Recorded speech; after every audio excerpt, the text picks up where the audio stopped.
Today I'm going to talk to you about buying your first sewing machine or buying a sewing machine for someone. Coming up to the Christmas time or the holiday season, and we're getting lots of inquiries about sewing machines and what to look forward to buying a new sewing machine. So I'm going to give you my best tips that I can.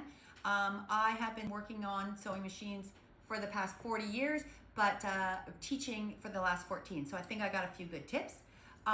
What I want to say is giving a gift of a sewing machine is fantastic. I love to sew and love to share the knowledge of sewing. So it is an awesome gift, but there definitely are some things that you should watch out for or look for in a machine if you're going to buy one. So first off, I would say, unfortunately, is buy the most expensive machine that you can. The nicer the machine or the better the machine, which is usually reflected in the price, is going to give you a better sewing experience. That's not to say that you have to go spend $2,000 on a machine, but it is sort of like runs in parallel that if you can spend a little bit more, you're going to get a little bit more. One of the really good things to look for in a sewing machine is a heavy machine. So we want to try and avoid buying machines that are too plastic or too inexpensive. Make sure it's got some metal parts. So if it's got some weight to it, then you got some good parts in it. Trying to buy a machine that is not disposable is pretty great advice.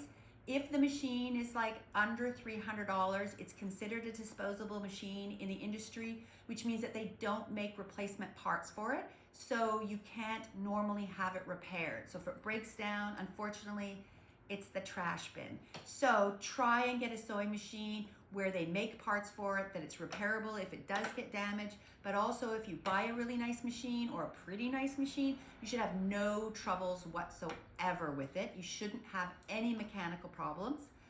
We sew on this super nice one here in the studio, the Brother, and we never see them break down, almost never.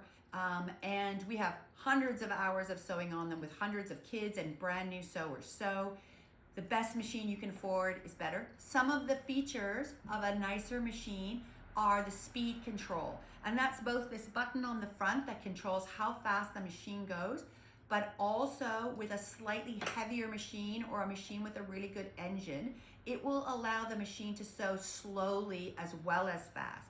And if you're into sewing, you know that sometimes accuracy goes with slow sewing. So a machine that will allow you to go slow. So if you're test driving one, see how fast it goes and make sure you can go as fast as you can, but see how slow it goes without stalling out on you. Another good thing to know is you don't need a whole bunch of features on it. You can go pretty simple. You need a straight stitch to start, a straight stitch, a zigzag stitch, and a buttonhole feature is super great. Those are it. Our sewing machines have lots and lots of stitches, not really necessary. So just make sure you've got the top 3 and you should be good. Another really nice feature is a drop-in bobbin. So we find that a drop-in bobbin is a bobbin case that has its own self-tension, and it's very easy to thread and it's easy to keep the machine's tension. If you're looking at a machine that has a bobbin where the bobbin case comes out and the bobbin drives in, as long as you're kind of good at tinkering and whatnot, they work perfect. That was the way that they had been for forever, but they do need a little bit more management or mechanical know-how to be able to manage the tension on the bottom bobbin.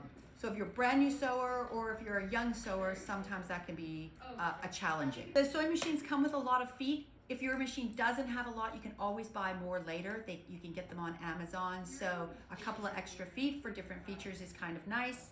I think that's about it. So again, a recap, try and buy the nicest machine as possible. Try and stay away from a disposable machine and one that will drive slowly. We also on our website have a blog post that we did that's got most of the things that I've covered here and maybe a few more things. So if you want to go to our blog post and check that out for more suggestions on sewing machines. And we sew on the Brother, but we are not sponsored by them or anyone. I'm just giving you my best advice from the machines that I've sewn on. I've sewn on a Pfaff, a Brother, a Baby Lock, and they're all really good. They all can be really good machines. So not one or the other, just making sure that it's got the features that you want.